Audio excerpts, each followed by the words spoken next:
satu cerita ni kisah yang mengejutkan juga. Jadi nenek ni berumur dalam 80 tahun. Kalau kita tengok dari segi fizikal dia, memang nenek ni tak berupaya untuk bangun dan jalan begitu laju. Dia memakai tongkat. Tetapi setiap maghrib, ada certain hari setiap maghrib, dia akan berlari-lari di depan rumah koridornya. Jadi barulah mereka ceritakan, rupanya Casey, nenek dia ni suka masuk bilik cucunya dalam pukul 11 atau 12 malam, isap ibu jari cucunya, menyedut darah dan transfer saka tu. Selamat malam para pendengar Ria 897 FM. Saya Casey akan teruskan dengan kisah yang pertama pada tengah malam ini. Dan ingatlah, rancangan MJ12 adalah satu rancangan hiburan. Kalau anda ada kisah-kisah misteri, boleh anda hubungi saya di 669-11897. Misteri jam 12 memangnya berkisahkan pengalaman-pengalaman misteri anda, perkara-perkara misteri yang anda alami. Dan kalau anda ingin berkongsi melalui SMS juga boleh.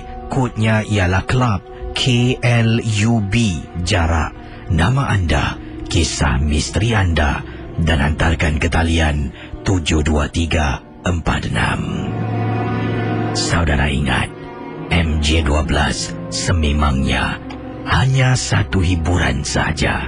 Saya akan mulakan kisah yang pertama pada tengah malam ini. Berikut ini adalah kisah kiriman yang ingin saya ketengahkan. Datangnya daripada seorang penggiat seni teater yang baru saja menjejakkan kakinya dalam dunia teater.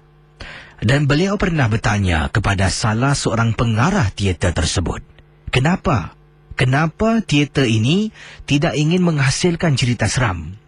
Selalunya persembahan teater yang mereka paparkan adalah kisah-kisah berkaitan dengan artistik, mungkin tentang kehidupan. Tapi beberapa kali ditanyakan soalan berikut ini, malah pengarah tersebut seolah-olah enggan menjawab kenapa kebanyakan, dan boleh dikatakan teater tersebut tidak ingin mengetengahkan teater yang berkisahkan seram, mistik, misteri dan hantu.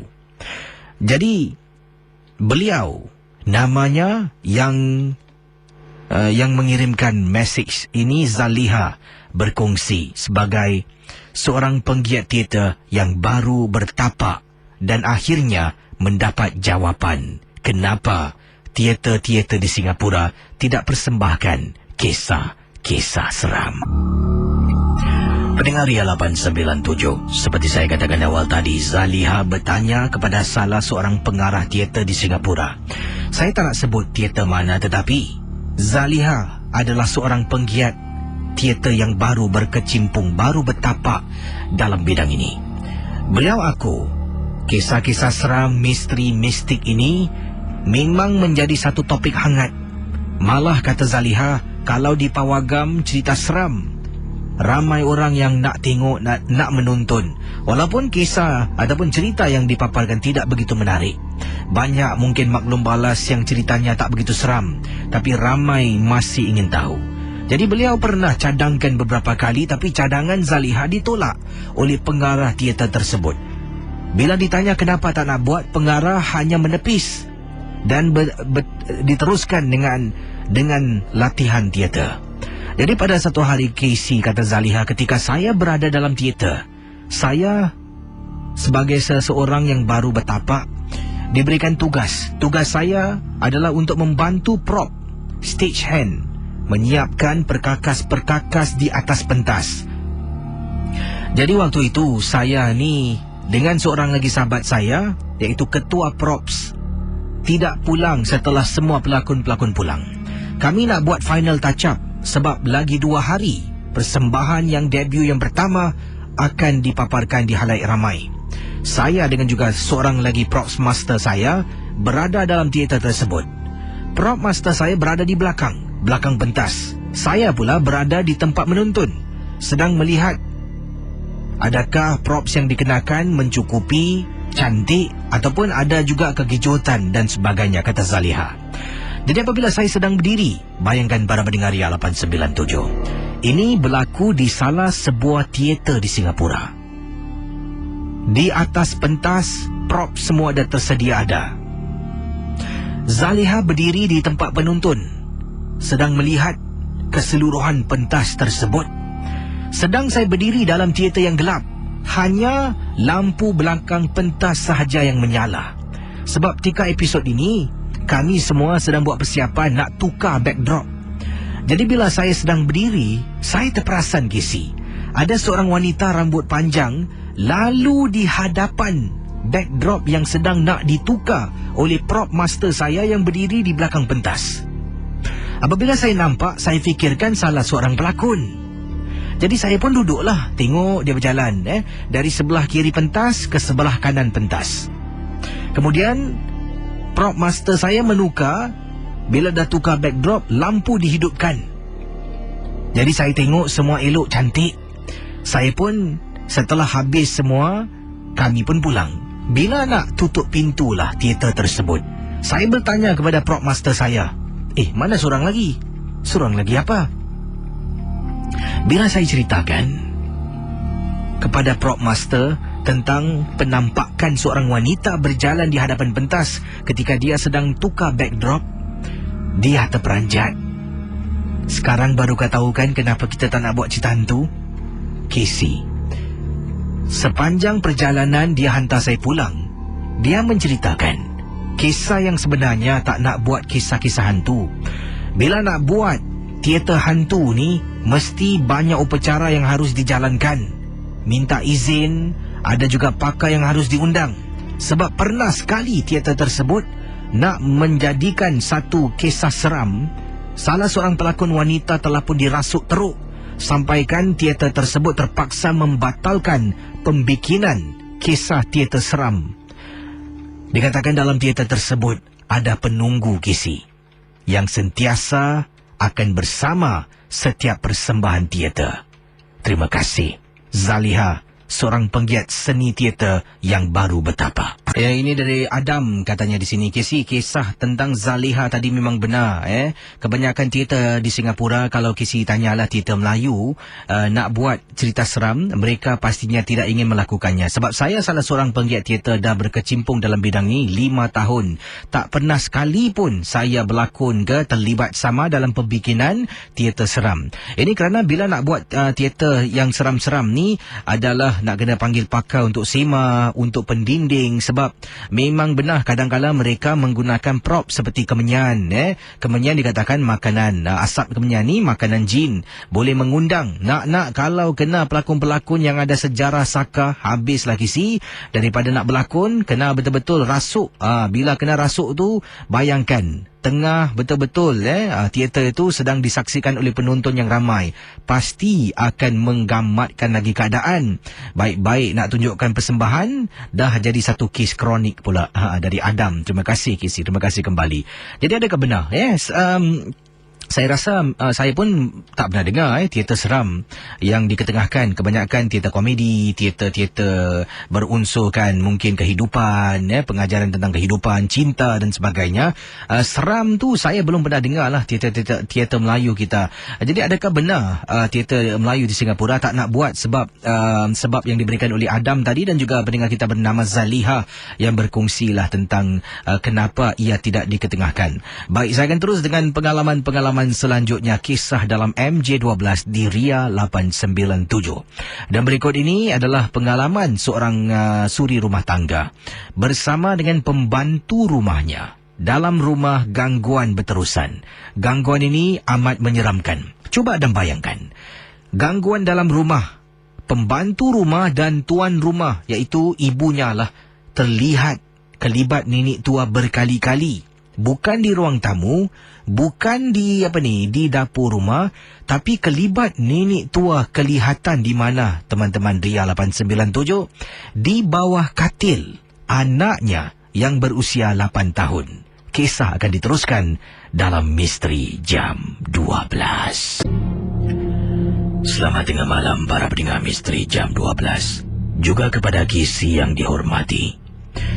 Casey tolong bacakan kisah Kak daripada Kak Rafida berkongsi peristiwa yang menakutkan. Pengalaman yang Kak Rafida ingin berkongsi sama adalah tentang gangguan yang berlaku dalam rumah. Pembantu rumah yang menceritakan pada kakak. Dan apabila kakak dengar, kakak terus pandang serong terhadap pembantu rumah. Pada mulanya kakak fikirkan pembantu rumahlah yang segala menjadi angkara gangguan yang berlaku. Pembantu pertama kali memberitahu, "Ibu, kalau saya cakap ibu jangan marah ya.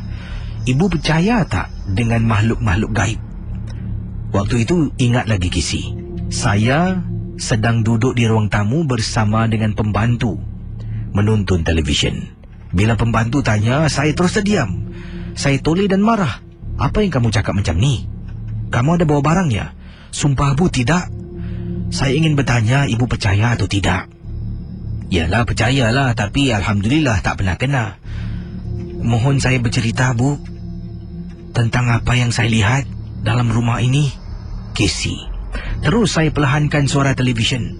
Pembantu rumah seolah-olah bersungguh-sungguh nak beritahu saya sesuatu. "Apa dia Wati? Apa yang kamu nampak?" "Ibu, mohon ya Bu, saya mohon maaf kalau mungkin apa yang saya ingin sampaikan ini membuat ibu rasa takut. 2 hari lepas saya nampak ibu ada wanita tua baring di bawah katil Haikal." "Haikal adalah anak saya," kata Kak Rafidah, berusia 8 tahun. "Apa kamu ngomong ini cakap macam itu?" "Betul Bu, saya enggak bohong. Ibu kalau mau lihat, kalau mungkin ibu bangun di tengah malam, ibu cuba buka pintu bilik Haikal, ibu cuba tengok di bawah katil. Nanti ibu akan nampak sesuatu." Jadi Kisi, untuk beberapa malam bila saya terbangun, saya akan pergi bilik anak saya tapi tak nampak apa-apa. Dan saya akan marah pembantu rumah. "Wati, mari sini." "Ya Bu." "Mulai hari ini saya tak nak Wati bercakap bukan-bukan tentang anak saya Haikal, penampakan makhluk perempuan tua dalam rumah. Jangan cakap lagi ya. Tapi Bu, jangan cakap lagi sebab saya dah tunggu, dah tengok tidak ada apa-apa gangguan." "Baik Bu." Jadi Kisi, pembantu rumah mungkin masih lagi nampak, tapi saya tak percaya sebab saya belum pernah melihatnya. Sampailah pada satu hari, apabila rumah tu kosong tak ada orang, pembantu anak saya dengan suami dengan seorang lagi anak saya berada di rumah ibu. Saya baru balik kerja. Balik kerja ni saya dah siap-siap nak mandi. Apabila saya nak keluar rumah, saya ada satu tabiat Kisi. Tingkap rumah langsir akan saya tutup, pintu bilik semua saya tutup bila nak keluar. Jadi waktu itu saya pergi ke bilik anak saya nak tutup pintu bilik anak saya. Apabila saya terperasan di bawah katil ada benda bergerak-gerak. Bila saya cuba tenung dan renung alangkah terperanjatnya Kisi, saya ternampak macam susuk tubuh manusia baring. Saya tak pasti apa, tapi nampak macam orang. Saya terus keluar dari rumah, tak berani nak tutup pintu bilik saya, pintu-pintu yang sewaktu dengannya, terus pergi ke rumah mak. Sampai sana saya panggil pembantu rumah Wati dan saya minta maaf. Kemudian saya tanya lebih lanjut tentang ada tak dia nampak selepas saya kata jangan cerita pasal ini lagi. Dia kata ada, lihat wanita yang sama di bawah katil. Akhirnya saya beritahu ibu saya telah pun membawa bersama dengan bapa, iaitu bapa saya, untuk melihat keadaan rumah. Pada mulanya tak rasa apa-apa, tapi akhirnya benda tu seolah-olah menjelma pada waktu malam Kisi, sekali lagi di bawah katil. Dan dipendekkan cerita, kata Kak Rafida, makhluk wanita tua yang baring di bawah katil anak saya adalah penjaga yang dihantar oleh mak mentua saya. Tak tahulah Kisi mak mentua saya ni orangnya macam mana, tetapi bila dapat tahu itu yang dihantar menjaga cucunya berusia 8 tahun. Setiap kali bila cucu saya ni ataupun cucunya sakit, anak saya sakit, dia akan hantar untuk temankan, menjaga cucunya. Barulah dia akan ambil pulang. Setelah dia pulang, itulah Kisi satu tanda tanya. Adakah benar makhluk yang dihantar itu datangnya daripada mak mentua ataupun memang penunggu dalam rumah? Terima kasih Kisi. Selamat tengah malam para pendengar Ria 897. Kisah selanjutnya ini akan saya sampaikan daripada pengirim kita yang bernama Encik Indra, berkongsi peristiwa. Kata Encik Indra, saya bertugas sebagai pemandu peribadi majikan saya. Majikan saya ni orang besar Kisi. Kaya orangnya, tinggal di banglo 3 tingkat. saya menjadi pemandu kepada majikan saya. Dan pernah satu kali ini majikan saya memberikan saya sesuatu. Barang yang dia berikan adalah sebuah pasu bunga. Dan dia memberitahu saya yang pasu bunga ini adalah pasu bunga jenis yang mahal, Chinese porcelain. Jadi dia hadiahkan kepada saya sempena dengan sambutan hari raya untuk mencantikkan lagi rumah. Sebenarnya saya ni pun tak begitu pasti tentang porselin ke pasu bunga yang mahal. Pada saya semua bentuknya sama. Oleh kerana orang dah beri, kita ambil. Bila bawa pulang ke rumah, isteri saya tengok. Isteri kata, "Abang, pasu ni mahal, siapa kasih?" Jadi saya katalah, "Bos kasih." Jadi isteri pun mengambil pasu bunga tersebut, isi dengan bunga-bunga plastik untuk dihiasi di ruang tamu, diletakkan betul-betul di tepi sofa. Jadi kisah yang dikirimkan oleh pendengar kita, Encik Indra. Setelah beberapa hari menyambut kedatangan Hari Raya Kisi bulan Syawal, saya dengan isteri kemudian balik kampung. Kampung tak jauh, Kisi seberang tambak saja. Untuk beraya di sana selama 5 hari bersama dengan saudara mara yang ada di sana. Isteri saya ni bukan orang Singapura. Dia adalah orang Malaysia. Jadi bila beraya di Singapura selama 3 hari, selepas hari raya ketiga barulah balik kampung. 5 hari beraya di sana meriah sungguh. Dengan anak saya 2 orang. Jadi bila dah sampai 5 hari, kami pun pulang ke Singapura. Bila sampai di Singapura, Kisi, saya adalah orang yang terakhir untuk pulang. Anak-anak saya, kedua-duanya ketika itu pergi ke kedai minyak berdekatan dengan rumah kerana nak beli air haus. Jadi bila dah sampai tempat letak kereta, baru mereka cakap nak pergi beli air. Saya pun dah malas, saya kata, pergi jalan kaki lah, pergi sendiri. Dan saya berikan mereka duit. Sedang saya nak angkat barang-barang, isteri kata tak tahan, dia nak terkucil pergi tandas. Dia pun lari, Kisi, naik atas. Bila sampai atas, saya terperanjat. Saya nampak isteri saya sedang duduk di depan tangga tepi rumah. Saya tanya, kenapa awak tak masuk? Pintu rumah terbuka luas. Isteri ketakutan, Kisi, tak boleh bercakap apa-apa, menggigil. Awak ni dah masuk belum? Jadi bila saya jenguk dalam rumah, gelap, Kisi, gelap gelita. Akhirnya saya masuk, beri salam, saya buka lampu. Barulah saya keluar, tengok isteri masih tak bercakap, seolah-olah tergamam, ternampak sesuatu. Saya pegang tangannya, sejuk, Kisi, sejuk sangat. Jadi saya pun baca sesuatu. Saya suruh dia ikut saya selawat. Setelah lebih kurang 5-10 minit di luar rumah, barulah kami berdua masuk. Jadi saya tanya kenapa. Kisi, isteri saya kata apabila dia balik rumah, dia terperasan di ruang tamu, Kisi. Bukan satu, malah dia nampak ada 3 perempuan duduk di ruang tamu sedang memerhatikan dia yang baru balik. Pada mulanya dia tak perasan. Apabila dia buka pintu besi, dia tolak pintu kayu, melangkahkan kaki masuk ke dalam rumah. Sebelum dia nak buka lampu rumah, dia terperasan ada 3 perempuan duduk di ruang tamu. Dia terperanjat, lalu dia lari keluar dan duduk di tepi tangga. Sampai saya naik atas, bila dengar penjelasan isteri dalam rumah, meremang bulu roma, Kisi. Itu kali pertama benda tu berlaku dalam rumah. Anak-anak pulang, kami semua tidur. 2-3 hari kemudian, anak perempuan saya, Kisi, terpekik di ruang tamu sekuat-kuatnya. Sampaikan saya, isteri dengan kakaknya terbangun. Kami keluar. Bila keluar, anak gadis saya yang bongsu ni, Kisi, menangis di ruang tamu ketakutan. Bila tanya, dia kata dia nampak sesuatu di ruang tamu. Hairan, Kisi. Isteri dah nampak, anak bongsu dah nampak. Dan akhirnya, Kisi, dah tak boleh tahan lagi. Saya pun menjemput seorang pakar untuk datang tengokkan rumah. Pakar ini membawa sesuatu bersama dengan dia. Dan benda ini adalah macam sejenis batu yang dia pegang. Dan dia, batu ini diikat dengan tali. Setiap penjuru rumah, dia akan pegang batu tu. Bila batu tu bergerak dengan laju, dia tahu di kawasan itu ada sesuatu yang tak kena. Jadi bayangkan, bila sampai saja dekat sudut sofa, betul-betul tepinya merupakan pasu bunga yang lama yang dihadiahkan oleh majikan saya. Batu dengan tali yang diikat tiba-tiba hayun kiri kanan sekuat-kuatnya. Pada mulanya susah nak percaya. Saya fikirkan dia sendiri yang gerakkan batu tersebut. Akhirnya pakar itu kemudian hentikan perbuatannya. Dia toleh tengok saya. Dia kata, ini pasu, ini sofa, kita periksa. Sofa tu Kisi, saya sampai cabut semua tilam, keluarkan sarungnya, tengok ada apa-apa terselit. Tak ada apa-apa. Pasu bunga, angkat bunga plastik tu keluarkan, terbalikkan pasu tersebut, terperanjat Kisi. Apabila dalam pasu itu ada sejenis macam tulang. Tulang, tak tahu tulang apa, mungkin tulang binatang, tulang manusia, tapi dalam pasu yang diberikan oleh majikan. Saya terkejut apabila ternampak objek tersebut.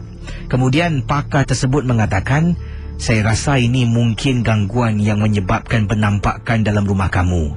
Tak apa, biar saya buang barang ni. Pakar tersebut masuk dalam plastik, masuk dalam bagnya. Kemudian saya berterima kasih kepada beliau. Setelah tulang itu dikeluarkan dari pasu, barulah rumah saya tak ada gangguan. Anak saya tak pernah nampak, isteri pun tak pernah nampak. Tapi kami semua masih takut Kisi nak bangun waktu malam, nak keluar dari bilik untuk ke dapur. Sebab takut-takut nanti terpandang kelibat 3 beradik Kisi yang isteri saya katakan di ruang tamu. Terima kasih. Baik, kisah-kisah macam-macam pengalaman yang ini daripada Encik Rashid kata, Assalamualaikum Kisi. Waalaikumsalam warahmatullahi. Saya juga seorang penggiat teater, dah lama berkecimpung dalam bidang ini 11 tahun. Dan memang benar, kalau nak melakukan sesuatu teater yang berkaitan dengan misteri, pastinya ada elemen-elemen yang benar. Antaranya dengan bakar kemenyan, ada yang menggunakan stanggi, ada juga yang mentera-mentera yang ditukil dari beberapa buku-buku mistik. Sebab ingin menghidupkan teater tersebut. Dari sinilah bila teater ini ada sense of realism, kata Encik Rashid, dari situlah makhluk-makhluk ini akan datang. Dan pastinya pelakon-pelakon wanita akan tersampuk. Pernah satu kali teater saya ni lah, saya tak nak sebutkan nama yang disebut oleh Cik Rashid.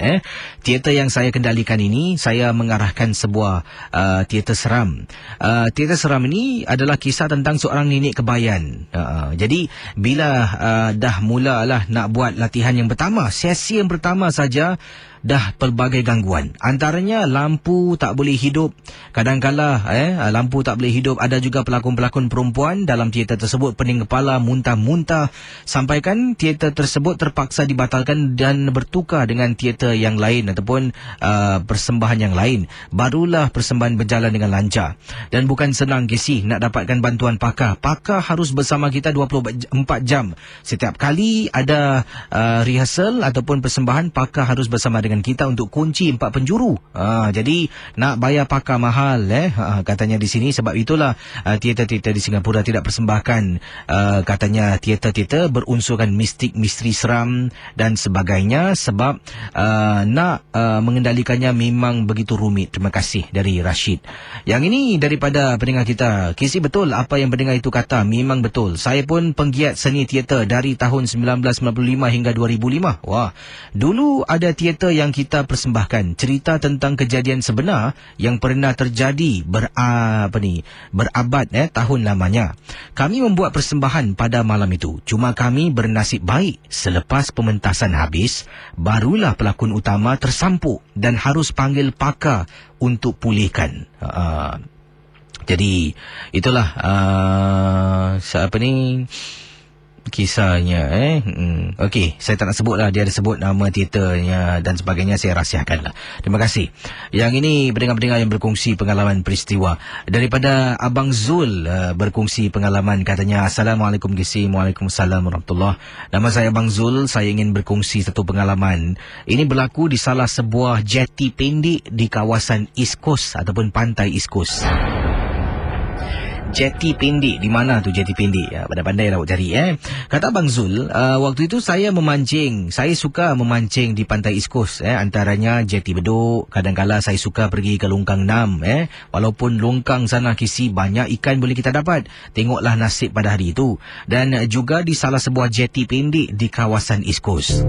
Jadi waktu itu entah, selalunya, lazimnya kalau saya pergi mesti ada orang. Ada orang memancing, ada orang berdating, ada orang berkelah, ada yang menaik basikal.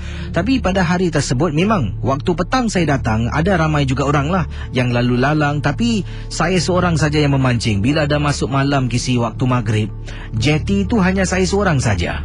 Orang yang paling dekat pun adalah orang yang barbecue. Jaraknya lebih kurang dari saya berdiri ni 800 meter jauh Kisi. Boleh nampaklah Kisi mereka barbecue. Jadi malam tu macam satu malam yang cukup pelik dan aneh lah, sebab saya seorang di atas jeti pendek di kawasan East Coast. Saya pun pancing macam biasa. Kemudian apabila saya memancing ni, tiba-tiba terbau sesuatu yang wangi sangat-sangat. Bila dah bau wangi, meremang bulu roma. Saya pun tak indahkan dan terus memancing lah. Niat di hati memanglah nak balik pukul 3-4 pagi. Waktu itu sekitar pukul 11 malam. Saya pancing sejak pukul 5 petang. Jadi kata Abang Zul, sedang memancing tu bila bau wangi dah naik, saya seorang pula kat sana meremang bulu roma. Mata saya pula berkeliaran Kisi. Apa yang berlaku Kisi, sesaat kemudian saya dengar bunyi macam benda berkepak. Bunyi benda berkepak kuat. Bila saya toleh ke belakang saya, terperanjat Kisi. Cuba bayangkan, dekat laut pantai East Coast, dalam sejarah saya memancing bertahun-tahun tak pernah nampak itik. Saya boleh nampak dekat jeti tu itik seolah-olah sedang berdiri di atas railing pada malam yang boleh saya sifatkan sebagai malam yang cukup seram. Bila saya ternampak itik tersebut, saya terus pandang depan balik. Sebab kata orang-orang tua, kalau ternampak itik di waktu malam sebelum tu datang bau wangi, itu adalah Cik Kak. Sejauh mana kebenaran saya tak pasti, tapi waktu itu memang seram saya rasakan. Kisi, saya terus angkat barang-barang pancing, bungkus dan terus pulang ke rumah. Pertama kali Kisi, yang pertama benda ganjil berlaku. Jeti tersebut sentiasa ada orang, tapi pada malam yang saya memancing, jeti itu tiba-tiba bila waktu malam saja, semua orang dah balik, hanya saya seorang yang memancing di sana. Yang kedua, bau wangi. Yang ketiga, bila saya toleh ke belakang, terperanjat nampak seekor itik di railing jeti tersebut. Adakah mungkin itu penampakan jelmaan Kak Cantik, Kak Punti dan sebagainya yang nak mengganggu saya? Singgah ke? Tak tahulah Kisi. Tapi itulah pengalaman daripada Abang Zul yang berkongsi pengalaman dalam kisah di MJ12. Baik teman-teman, Misteri Jam 12. Saya akan teruskan dengan pengalaman email yang saya terima. Ini datang daripada seorang pendengar yang tinggal jauh. Kisah berlaku dari pendengar-pendengar kita yang berkongsi pengalamannya di salah sebuah kawasan di Los Angeles. Mana tadi? Ini dia. Sekejap saya belik-belik email. Alamak. Baik, bagi anda yang ada kisah, anda boleh hubungi saya di 669-11897. Dan ingat, setiap kisah hanya satu hiburan saja. Tidak ada sesiapa yang boleh mengesahkan kebenarannya. Sekali lagi, 669-11897. Dan kalau nak SMS, boleh kodnya Club KLUB, jarak nama anda kisah misteri, hantarkan ke talian 72346. Yang ini datangnya pendengar kita, pendengar daripada Los Angeles, berkongsi peristiwa pengalaman. Katanya pada sambutan ini, katanya di sinilah Halloween yang lalu, di kawasan yang beliau tinggal ni bersama dengan suami. Biasalah orang-orang Mak Saleh ni, orang-orang putih ni akan menyambut Halloween, walaupun saya dengan suami tidak menyambutnya. Dan mereka akan datang satu persatu ketuk rumah kita lah, trick or treat, katanya meminta lah tidbit, gula-gula, coklat dan sebagainya. Dan ada yang datang bersama dengan kawan-kawannya, ada yang datang dengan ayah, ibunya. Memang cukup seronok lah, masing-masing berpakaian yang seram. Jadi apa yang berlaku ni, sekitar pukul 11 malam, pintu rumah saya diketuk. Biasalah, memang Halloween night kata beliau. Jadi bila ada ketuk, saya dah memang jangkakan di luar pasti akan ada orang berdiri, kanak-kanak ke bapak budak ke, akan buka ketuk pintu untuk minta sesuatu lah. Jadi dah siapkan pun Kisi, gula-gula semua dekat tepi. Apa yang berlaku, suami saya waktu itu dah tidur. Saya pula di ruang tamu sedang menonton TV sambil mendengar rancangan Kisi Misteri Jam 12. Jadi bayangkan teman-teman Ria 897 FM, bila dapat ketukan pintu ketika sedang menonton TV sambil dengar MJ12. Pintu rumah saya diketuk 11 lebih malam Kisi. Jadi kata beliau ni, saya pun apa lagi, dengan segeralah bangun. Tangan ni dah capai genggaman beberapa coklat dan gula-gula. Buka pintu, di luar tak ada orang. Saya jenguk kiri kanan, tak ada orang. Kawasan rumah depan rumah saya memang sunyi, sepi. Kalau orang ketuk lari pun saya boleh nampak. Jadi tak apa, tutup balik pintu. Saya duduk balik di ruang tamu. Ada orang ketuk lagi pintu rumah saya Kisi. Kali ni saya rasa ni mestilah ada budak-budak nakal ni nak takut-takutkan saya sempena dengan malam Halloween. Saya pun bangun, ambil lagi coklat dengan gula-gula, buka pintu, tengok jenguk tak ada orang lagi. Jadi apabila saya tutup pintu, saya pusing ke belakang, terperanjat Casey, saya ternampak ada wanita bergaun putih. Gaun putih yang dikenakan oleh mereka yang bersanding lah ataupun dikatakan di sinilah hari persandingan orang-orang putih ni mengenakan gaun putih yang dah kotor. Benda ini berdiri betul-betul dekat balkoni rumah saya di lantai 1. Bila saya nampak benda tu berdiri, saya tercengang Casey. Ini orang ke ini hantu? Maklumlah Halloween kan, tak tahu bagaimana nak bezakan manusia ataupun bukan. Jadi saya ambil gula-gula dengan coklat di tangan saya, terus berjalan ke balkoni rumah saya. Apabila saya berjalan, kaki saya terlanggar meja dan tertendang sakit lah. Saya pun tunduk nak urut-urut kaki, saya pandang balik ke atas, benda tu dah hilang Gisi. Jadi saya keluar, buka pintu balkoni di belakang, saya jenguk kiri kanan, dah tak ada lagi. Sampai sekarang, saya tak tahulah, yang saya nampak mungkin budak-budak yang nak menakutkan saya. Dan mungkin yang saya nampak adalah hantu yang sebenar. Sebab saya percaya itu hantu. Kalau saya buka pintu, selepas dia ketuk, tidak mungkin dia ada masa untuk lari. Kalau dia sembunyi, tak ada tempat untuk sembunyi.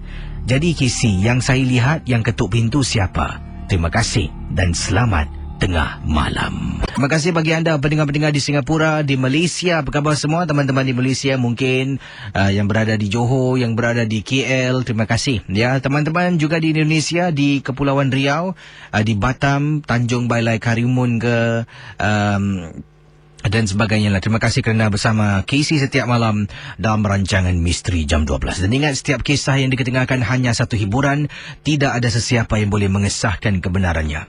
Berikut ini ada kiriman daripada Aunty Farida. Aunty Farida bertanya, Casey, Aunty Farida tak ada cerita yang seram yang berlaku pada Aunty, tapi Aunty Farida nak kongsi sama tentang jiran sebelah.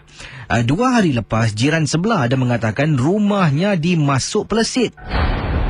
Jadi memang cukup menariklah bila tanya pelesit tu bagaimana, dan dia Kisi menunjukkan Aunty Farida gambar yang dipetiklah pelesit tersebut seolah-olah macam seekor belalang. Dan kemudian ada video Kisi bila dipatahkan kepala pelesit tersebut. Casey cuba bayangkan, dia tunjukkan ada macam rambut hitam di sebalik kepala yang diputuskan dari badan. Walaupun kepala dah putus dari badan, pelesit tu masih lagi hidup dan bergerak.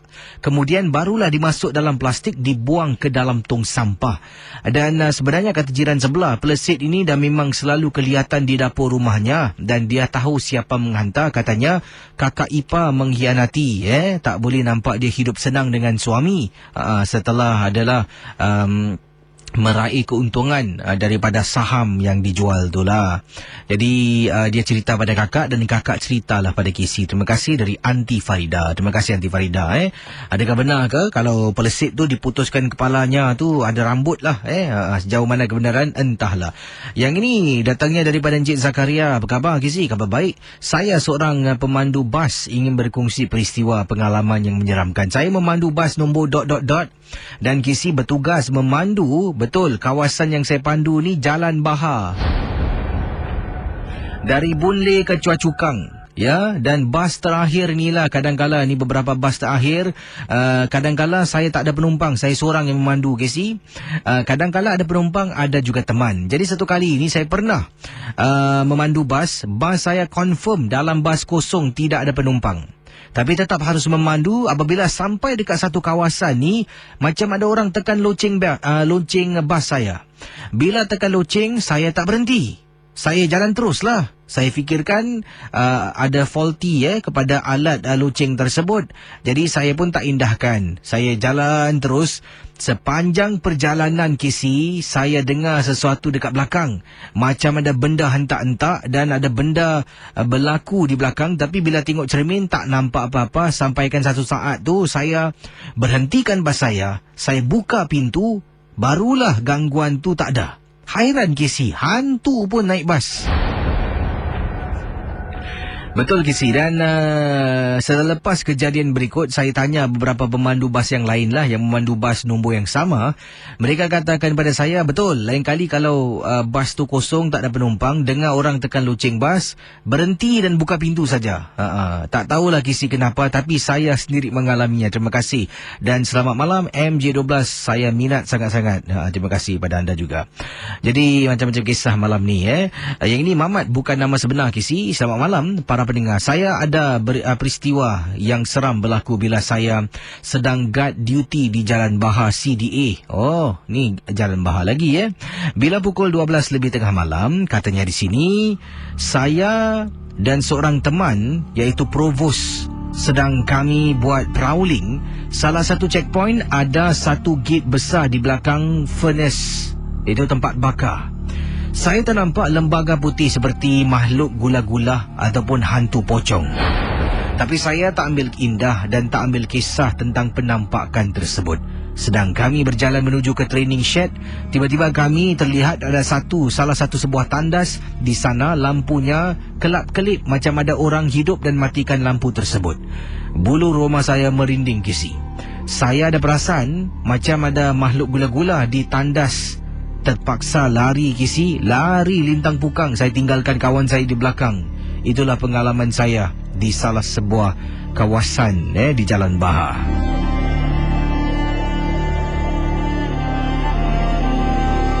Baik, kita jawab panggilan 669-11897. Sebelum tu Kak Noraini bercerita satu kisah pengalaman misteri. Kata Kak Noraini, apa khabar Kisi? Khabar baik. Kakak ingin ceritakan sesuatu. Depan rumah kakak pernah, apabila kakak bangun pada waktu pagi sekitar 4 pagi nak ke tempat tugas, kakak terperanjat apabila nampak ada batu-batu kecil macam pasir pun ada orang tabur di hadapan rumah. Dan nasib baiklah pernah dengar seseorang menasihatkan, kalau ternampak sesuatu depan rumah macam tu, ambillah air, kemudian bacalah sesuatu dan siram jirus. Kemudian ambil sapu-sapukan semua dan buang. Jangan kita melangkah. Jadi setiap kali kakak nak langkahkan kaki keluar rumah, kakak akan pandang di bawah dahulu. Kerana kadang-kadang kita ambil sambil lewah, seolah-olah kita tak ada musuh. Dan memang ternampak benda tu terperanjat. Dengan segera Kisi ambil air satu mangkuk, kakak selawat dan baca 3 kul. Kakak simbah siram air itu di depan rumah, kemudian ambil sapu-sapu air itu ke tepi, barulah langkahkan kaki. Sampai sekarang Alhamdulillah, kata akak kita, tidak ada apa-apa. Tidak pasti pasir itu adakah pasir orang tabur dengan niat jahat, ataupun mungkin ada orang baru beli pasu bunga ke, pasirnya terjatuh, entahlah. Terima kasih dan suka dengan MJ12. Terima kasih pada akak kita. Silakan 669-11897. Hello, selamat pagi. Hello. Ya, silakan. Hello. Ya, silakan. Selamat malam. Ya. Saya masih Suja. Saya akan bercerita tentang pengalaman saya baru juga di kampung. Hello. Selamat malam ya. Begini, saya minta maaf kepada Kisi kerana saya telah berjanji nak merakamkan bunyi yang menyeramkan. Bunyi yang menyeramkan di dalam rumah Bomo, iaitu rumah arwah datuk saya, datuk saudara saya. Saya berjanji sewaktu Hari Raya Haji hari itu, bila sampai di kampung, saya telah berpakat dengan anak lelaki saya di depan ibu saya yang pada malam Hari Raya tu, saya nak pergi ke rumah tu nak merakamkan bunyi yang menakutkan. Setelah merancang, ibu saya kata, jangan pandai-pandai, jangan berani, tempat tu keras sangat. Sebab baru juga ada orang pergi ke rumah tu nak menyewa rumah tu, pekerja ladang selama 3 orang. Baru 2-3 hari mereka telah meninggalkan tempat rumah tu kerana tak berani, dan orang-orang tu telah diserang penyakit. Jadi ibu saya melarang, tak benarkan kami pergi merakamkan suara yang menakutkan dalam rumah tu. Jadi saya minta maaf ya Casey. Jadi saya akan ceritakan. Ibu saya menangkan ayah saya ada sakit dulu. Saya pernah ceritakan tentang ayah saya itu. Ibu saya menambah, sewaktu ayah saya sakit, sewaktu orang-orang datang menziarahinya, ayah saya berkata, dengan siapa kau datang? Orang-orang yang hadir berpandangan kerana tak ada orang pun yang datang pada masa itu. Itulah Casey tentang ayah saya. Sekian saja ya. Selamat malam. Teman-teman Ria 897, saya akan terus buka talian di 669118897. Hello, selamat pagi, siapa tu? Hello. Hai, selamat pagi, siapa tu? Saya Fitri. Fitri, ada pengalaman misteri, silakan. Tu hari yang lepas saya hello. Silakan Fitri. Hello. Ya, silakan.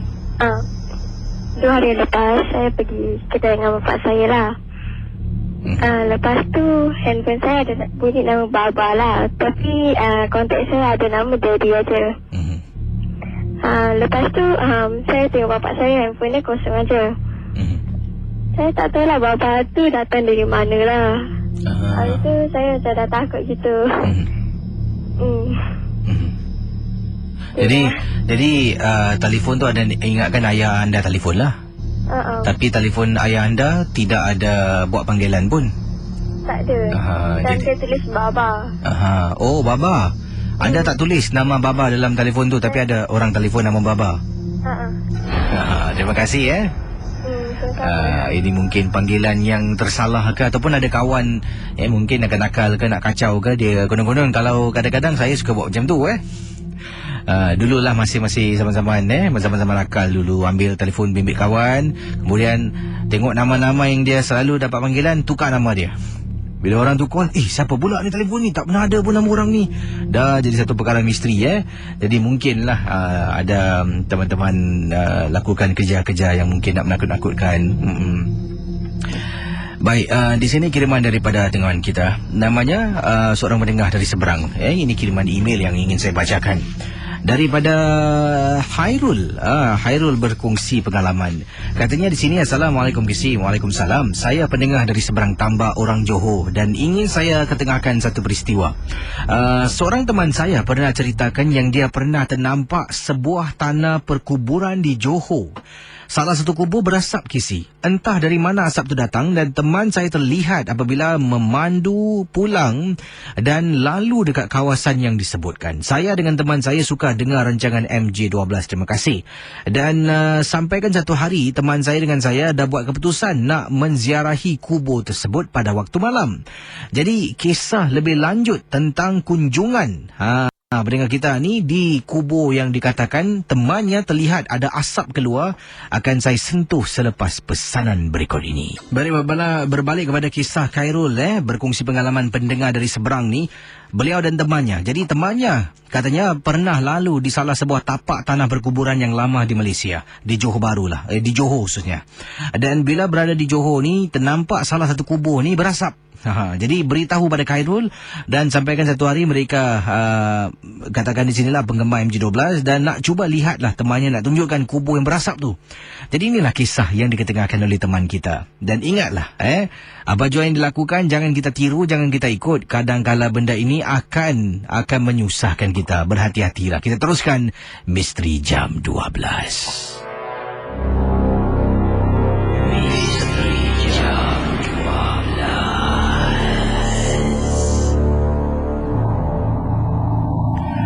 Berbalik kepada kisah Khairul, pendengar dari Johor. Setibanya di tanah perkuburan yang diceritakan oleh teman saya, waktu tu bukanlah malam sangat Kisi, baru 10 lebih. Tapi memang jalan tu gelap, tidak ada lampu jalan.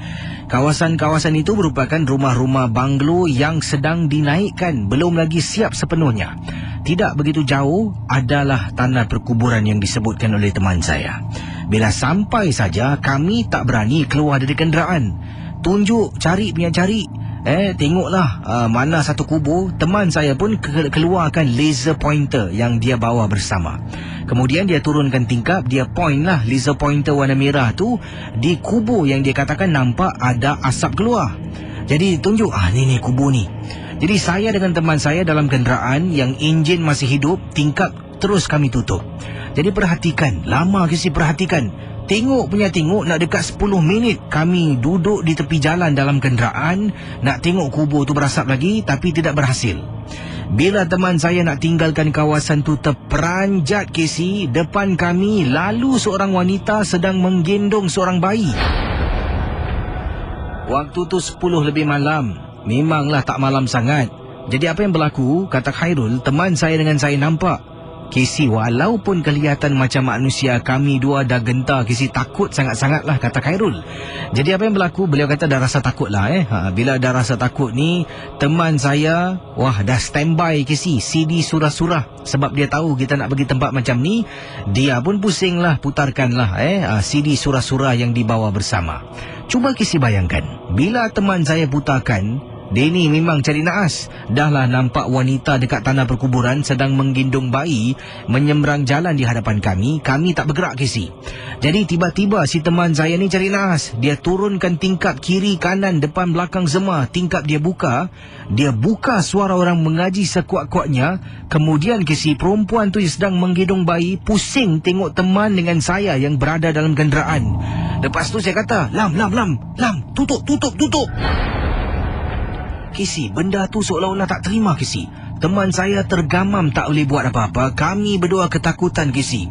Kemudian apa yang berlaku, wanita tu tenung dengan mata yang terbeliak. Saya dengan segera matikan CD surah-surah yang diputarkan, takut benda tu menyerang.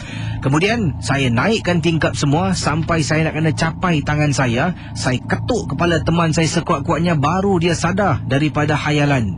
Kemudian dia terus memandu. Wanita tu setelah menyeberangi jalan, kami tak dapat lihat penuh sebab dah gelap sangat-sangat, dan lari niat di hati nak tengok kubur berasap. Akhirnya kena ganggu dengan hantu wanita jemerang jalan. Terima kasih dari Khairul yang suka mendengar misteri jam 12. Itu dia antara kisah-kisah misteri dan ada yang tanya di sini soalan, Casey, adakah Casey akan pergi Pahang Casey 3-4 Disember ni mana tadi SMS. Betul akan pergilah bersama dengan pendengar-pendengar lah, bukan saya seorang ada dikatakan ada apa ni macam night walk dalam hutan, naik boat sampan macam boat itu, boat kecil waktu malam, lalu dekat sungai yang gelap-gelap tu boleh petik-petik gambar ada dia panggil ghost trail lah kalau tak silap saya.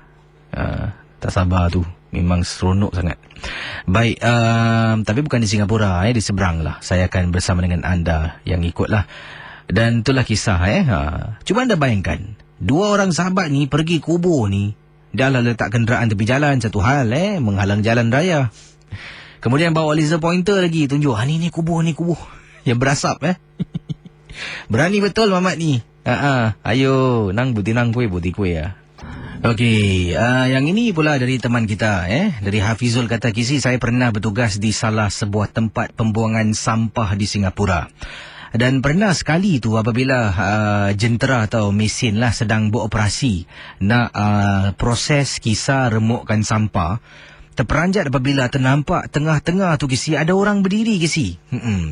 Orang berdiri. Terus saya tekan lah emergency stop button. Bila saya tekan, supervisor saya yang bertugas pada malam itu marah saya. Kenapa engkau berhentikan? Dia berbangsa Cina lah, dia marah saya Kenapa engkau berhentikan? Saya kata, boss, got people stand in the middle, boss. Kata beliau lah, kata Hafizul. Jadi bila supervisor saya lah yang sedang bertugas dengan saya waktu itu, dia kata, that one nothing lah. Kemudian look again. Bila tengok, benda tu hilang Casey. Jadi saya tanya apa benda tu.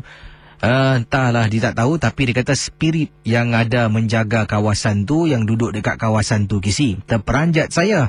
Dan selepas tu penampakan tu dah biasa Casey berlaku.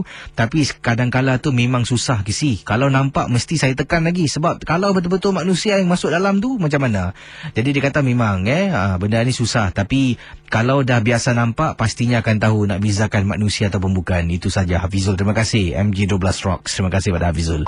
Baik, sebentar nanti akan saya buka talian 669-11897. Kalau ada kisah misteri boleh hubungi saya, dan ingat MJ12 hanya satu hiburan. Yang ini daripada Razali kata, Kisi tentang buai. Ada satu buai yang Kisi pernah rakamkan video di Kranji.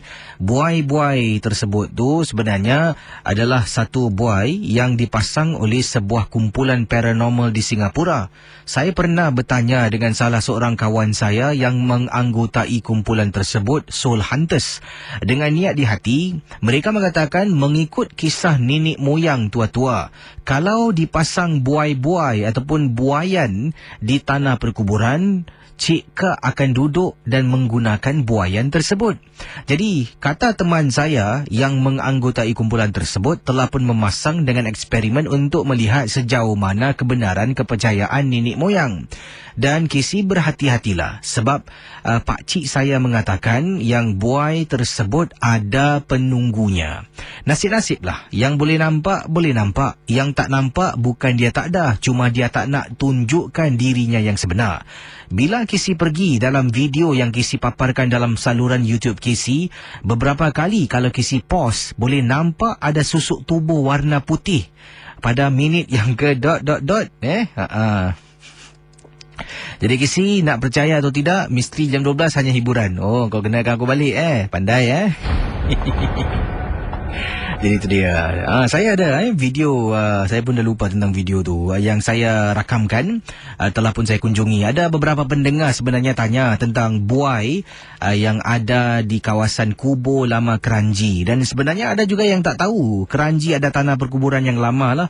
Dan sebenarnya saya juga tempoh hari terserempak dengan salah seorang anggota Soul Hunters, iaitu saudara Angah yang juga menceritakan tentang samalah.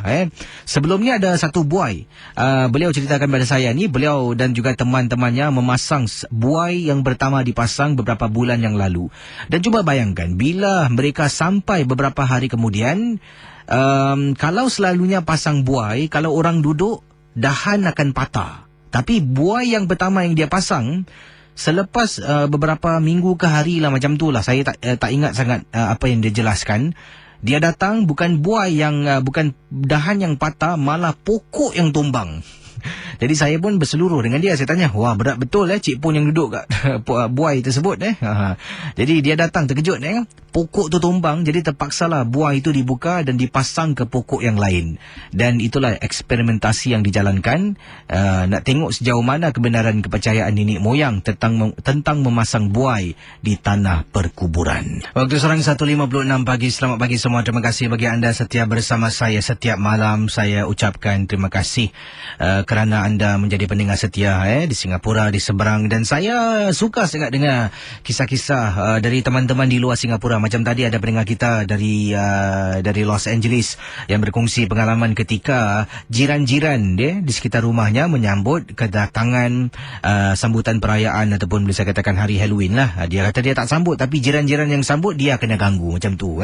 Dan juga ada teman-teman kita yang tadi itu dari Johor, dan saya ingin mengalu-alukan lah kedatangan kisah-kisah yang mungkin dari Malaysia, kisah-kisah orang dari mungkin dari Batam, dari mana saja anda berada di luar Singapura. Lebih banyak kisah-kisah menarik diketengahkan, dan kisah misteri ni tak semestinya berkaitan dengan mungkin makhluk halus.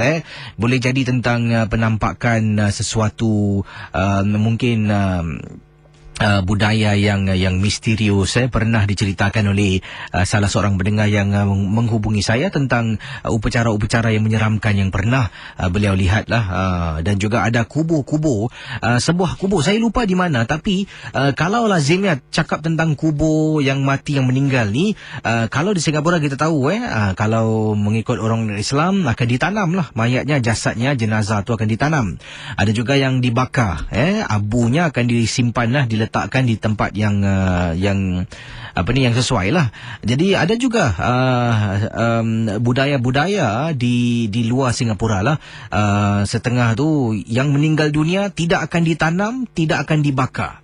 Malah mayat orang yang mati tu akan diletakkan di dalam sangkah yang dibuat dari kayu-kayu buluh. Kemudian mayat tu, jadi cuba bayangkan, ini merupakan satu perkampungan. Dalam kampung tersebut tu, anda tengok akan nampak rumah lah. Wah, rumah-rumah kampung ni cantik rumah-rumahnya. Yang berdiri, yang duduk, yang baring lain. Tapi yang anda nampak tu sebenarnya bukan orang, tapi mayat, jasad yang dah pun meninggal dunia. Ada yang diletak di dalam macam sangka lah. Sangka dibuat dari buluh tu akan diletakkan di beberapa kawasan, di beberapa tempat. Ada pula budaya-budaya yang meninggal tu akan dimasukkan dalam keranda. Keranda tu pula akan disumbatkan dalam lubang-lubang di sekitar kawasan pergunungan. Jadi inilah antara perkara-perkara yang pelik berlaku. Juga kalau ada kisah-kisah sedemikian, berunsurkan misteri, bolehlah anda kongsi dengan saya. Dan kalau anda lah, saya pernah tanya soalan ni dah lama dulu saya cerita. Sebab ada seorang pendengar kirimkan saya satu artikel dan ada saya baca di Udara Ria 897 tentang sebuah kampung ni. Dari jauh kalau anda tengok memang macam kampung. Ada rumah kampung 1, nombor 2, nombor 3. Dan nampak orang berdiri, orang duduk. Tapi yang anda nampak tu sebenarnya orang-orang tu semua dah meninggal. Jadi itu dia panggil kampung kubur. Macam gitulah. Kalau anda nampak macam tu lah. Keadaan rumah. Konon-konon dah sesat lah. Sesat dalam hutan ni. Alamak, Alhamdulillah ada kampung. Awak pun masuk dalam kampung tu. Wah, ada rumah lah. Masuk dalam rumah nampak orang tengah duduk. Bual punya berbual. Dah pusing. Aku dah mati dah. Memang seram tapi inilah kadang-kadang budaya-budaya yang mungkin kita tak tahu tentang kewujudannya, sampailah ada yang berkongsi, sampailah ada yang kirimkan mungkin link di Facebook ke di YouTube dan sebagainya. Dan cakap tentang YouTube, ada yang tanya, Kisi, tentang kubur Keranji tu mana boleh tengok ada saya paparkan di YouTube channel saya. Anda boleh carilah DJ Kisi 897 dan sana ada beberapa video tentang perkara-perkara misteri saya ketengahkan. Baik, apapun MJ12 memangnya hanya satu hiburan. Boleh telefon saya di 669-11897. Macam-macam kisah saya terima. Saya akan teruskan kiriman berikut ini. Mohon maaflah, SMS, email saya terima melimpah ruah setiap malam. Yang ini pula datangnya daripada seorang pendengar yang katanya tidak ingin nama disebutkan dan nombor saya pun jangan sebutkan, Kisi. Daripada pendengar, saya gunakan nama samaran Siti lah, bukan nama sebenar. Kata Siti, saya pernah diganggu di waktu malam ketika hamil anak yang pertama. Perkara ini berlaku sekitar tahun 80-an, Kisi. Dan 80-an juga memang cukup hot tentang kemunculan makhluk ataupun katanya di sinilah yang dipanggil sebagai hantu kom-kom. Waktu tu saya hamil, dah masuk 3 bulan. Saya tinggal di rumah saya dululah sebelum berpindah. Dahulu rumah saya di kawasan Bedok North, Street 3. Siap sekali sebaik tak sebut nombor blok. Okey, kata beliau, Siti bukan nama sebenar. Saya sedang baring di dalam bilik. Suami saya bertugas shift malam. Dan sebenarnya suami saya ni membanting tulang. Pagi kerja, petang kerja, malam pun kerja nak cari duit lebih. Kesian, tapi memang kami memerlukan duit. Waktu tu saya tinggal rumah sewa, Kisi. Jadi pada waktu malam hari, apabila saya dengar orang ketuk pintu, seolah-olah macam suara orang beri salam. Kum-kum. Jadi saya pun bangun dari katil dengan perut saya ni dah hamil 3 bulan, jalan perlahan-lahan, buka pintu, depan pintu tak ada orang. Saya balik ke dalam ke dalam ruang tidur saya ni, kata beliau lagi dalam baring di atas katil. Tiba-tiba dengar lagi orang ketuk. Bila saya dengar betul-betul, rupa-rupanya ketukan tu bukan daripada pintu, malah datang daripada tingkap. Saya tulis sebelah kiri, tingkap bilik. Adapun tingkap bilik lah rumah saya ni terperanjat, Kisi, apabila ternampak seolah-olah macam kepala. Saya rasakan mungkin makhluk penanggal yang berada di tingkap bilik. Bila kelihatan benda tu memang meremang dan takut. Waktu dulu manalah ada telefon bimbit ataupun pager. Memang saya tak mampu dengan suami nak ada pager. Jadi apa yang saya buat, saya keluar dari rumah, pergi rumah jiran sebelah. Ketuk pintu beberapa kali, Kisi. Jiran tak bangun, maklumlah. Dah pukul 11 lebih malam, mungkin jiran dah tidur. Jadi sesaat kemudian, kepala yang saya nampak dekat tingkap bilik tiba-tiba berada di hujung koridor. Benda tu terapung-apung. Dari jauh dah senyum. Saya pegang perut. Astagfirullah. Saya istighfar berkali-kali, kata Siti. Kemudian baru jiran saya buka pintu. Kak, tolong kak. Dengan segera dia buka pintu, tarik saya masuk ke dalam rumahnya. tutup pintu, kemudian pintu besi pintu rumah digegarkan. Ingat lagi Casey, pengalaman ini memang menyeramkan. Sesaat itulah saya ni Casey memang takut nak duduk rumah seorang diri. Setiap kali suami bertugas malam, saya akan tinggal rumah jiran. Nasib baiklah kakak tu bernama Kak Halimah. Memang baik orangnya, tak tahulah di mana dia pindah sekarang. Kalau tak silap saya namanya Halimah Hashim, yang pernah tinggal di Bedok North Street 3 blok ... Saya nak ucapkan ribuan terima kasih kerana seolah-olah menjadi macam ibu angkat saya ketika saya hamil anak yang pertama. Terima kasih Casey dan juga selamat tengah malam. Saya akan ke hujung talian, silakan 669-11897. Hello. Halo Casey, apa kabar? Assalamualaikum, Pak Raden ya. Waalaikumsalam, silakan. Ya, ada kronik kes ya. Ini Pak Raden cerita pengalaman sendiri diri Pak Raden. Pak Raden membantu satu company security, paling tak nak sebut siapa namanya. Tapi dari satu perjalanan daerah Singapura yang agak angker Casey. Ini Pak Raden nak cerita. Ini sebenarnya tempat penghuni pekerja Bangladesh. Jadi Bangladesh ni kerja, ada dia sebenarnya di security ni kerja bagian tempat satu perkilangan yang agak dalam di Singapura Casey. Tapi ini sebenarnya Pak Den diminta oleh satu security ini untuk bantu, bukan kerana jadi guard Casey. Sebab Bangladesh ni semua kesian Casey. Waktu dia kerja, dia jaga ni tempat macam daerah construction factory, Bangladesh semua tak nak tidur sana Casey. Sebab bila malam mereka, dia jadi part time security yang dari tempat ini Casey, dihantar satu watchman. Tapi watchman ni semua cabut, semua cabut. Security lain yang dihantar assignment cabut. Jadi satu security, Pak Raden tak nak sebut apa nama security, dia telah panggil Pak Raden. Saya tanya kerja sebab kurang tidur dan apa nak bikin bila dan security pergi satu tempat ni, dan security ni pun tak boleh angkat sebab tempat ni angker. Pak Raden tak nak sebut, tapi ini Pak Raden dipertemukan jodoh untuk settle satu kronik kes, terpaksa menyamar jadi security untuk tengok apa yang ada bila malam. Jadi Pak Raden pergi di sana, Pak Raden menyamar sebagai security, tapi Pak Raden duduk di sana, rupanya dia datang. Jadi kes itu apa tak, cik pun menyamar jadi nenek tua dan minta dalam bahasa Melayu pelat. Dia cakap, encik, boleh saya masuk tak, nak cari tong kosong, nak cari cupboard, nak cari apa itu benda-benda tintin. Rupanya Casey, yang orang nampak ni dok, saya cakap ni bulu rambut saya pun merinding walaupun saya seorang pakar, sebab benda ni kenyataan. Apa jadi bila Pak Raden tengah duduk 2-3 pagi, dia datang, dia panggil kawan. Ini dia boleh cakap interaksi dalam bahasa Cina yang Melayu pelat. Kawan, saya boleh masuk tak? Saya nak ambil orang benda. Dia nampak, saya fikir balik, mustahil. Saya punya otak ada sense, ini bukan nyonya. Dia saya cakap sama dia, aku tahu kau siapa, apa sebab kau nak datang sini, kau tengok kau pergi pasal satu pekerja semua tak nak kacau. Sekali dia cakap, Casey tahu tak yang aneh, dia kenal nama Pak Raden. Sekali dia cakap, oh ini Pak Raden Kiki. Kalau Pak Raden tak nak kasih saya masuk, saya kalau awal kamu kasih saya masuk, saya sekarang juga saya masuk. Terus dia menjelma dalam bentuk yang sebenarnya asli, cukup seram muka dia. Dia terbang, dia masuk dalam factory kan. Orang kata, dan kalau dia cakap dengan Pak Raden ikhlas. Kadang-kadang ada pakar, kalau kita tak ada lemas banget boleh meninggal, kadang-kadang boleh jadi gila pengsan. Pak Raden menatap wajah keasliannya, bukan main cantik, bukan cantik yang positif, cantik negatif Casey, yang amat original muka dia. Dan dia cakap sebenarnya kawasan ni kawasan dia, kenapa datang sini. Jadi Pak Raden terpaksa berentap dengan Cik Pon ini dengan kata, aku tidak mau mengganggu alam kau dan kau jangan mengganggu alam aku, sebab dunia kita berbeza. Tapi kalau kau menyerang alam aku terpaksa menggunakan cara yang lebih dahsyat. Pergilah kau dari sini. Pak Raden cakap, kau pun makhluk ciptaan yang maha kuasa, pergi. Tapi dia tak nak Casey. Sebab apa? Dia rupanya, dia cakap bila dia datang di sini, benda halus ni Casey, Cik Pon ni semua alam gaib, dia mengenal siapa orang yang datang.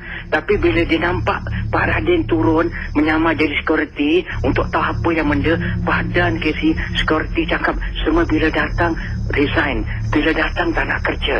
Rupanya dia sebenarnya menyamar jadi seorang nyonya Karangguni malam-malam goyangkan gate. Ken, saya nak masuk, nak cari Ken, nak cari kabut. Jadi Pak Haris bertanya, aku tahu kau siapa, kau jangan masuk di sini. Dia cakap, kalau kau tahu aku siapa, baik kau tak nak aku masuk, aku masuk sendiri. Dia terbang ke sini, dia masuk depan Pak Raden dan terus dia tunjuk muka dia yang begitu asli. Tapi saya paling kasih tahu pakar-pakar atau siapa kalau menghadap wajah Cik Pon, jangan menghadap mata dia begitu bertentang mata macam direct punya gitu. Kita menggunakan sinding kiri dan mata kiri dan kita berbual dia melalui imbasan mata kiri tu melalui macam menjeling aja gitu. Sebab kalau kita tengok dia, kalau kita lemah semangat, pagaran diri kita terperanjat, kadang-kadang lemah pagaran, dia masuk, dia attack.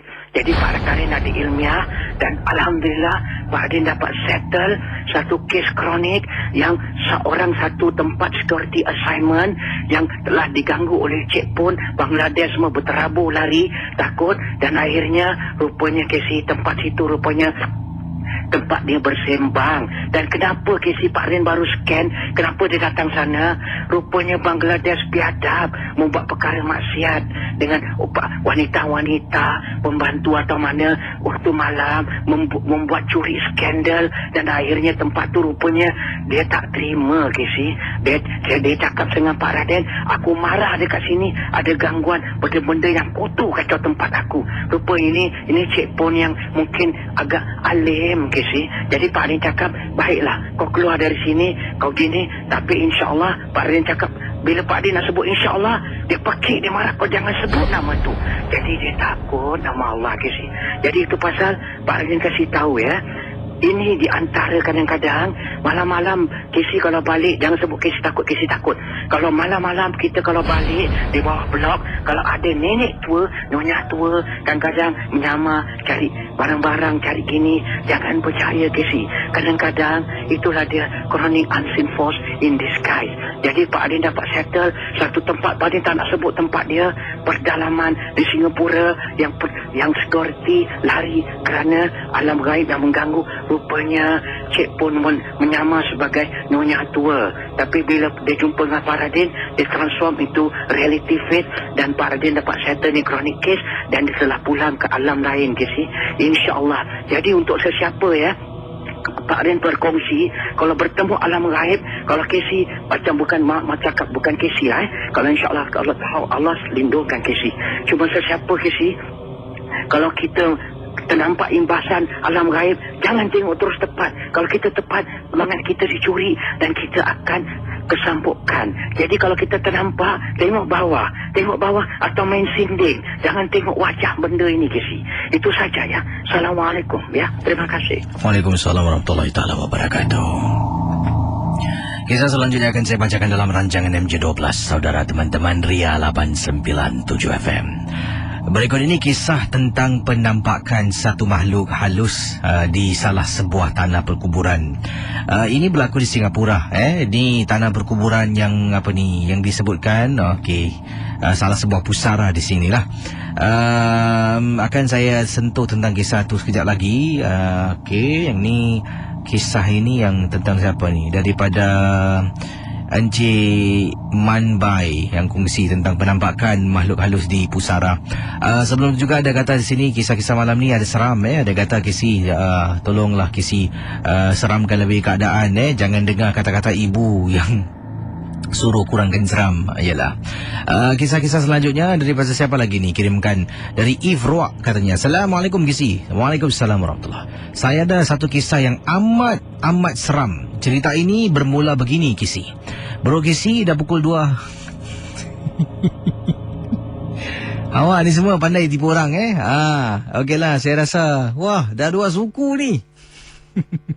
Saya jumpa anda insyaAllah minggu depan. Saya tidak bertugas pada esok hari Jumaat ataupun hari inilah hari Jumaat. Saya tidak bertugas kerana Singapore Radio Awards dan hari Sabtu jumpalah di mana? Di East Coast Park. Saya dan DJ Ria dan Warna akan bersama anda East Coast Park Kapak D1 dari 9 pagi sampai 6 petang.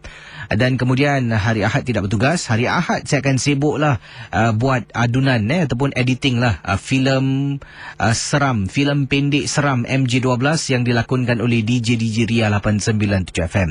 Terima kasih bagi anda semua dan jangan marah-marah. Bye-bye and I see you on Monday.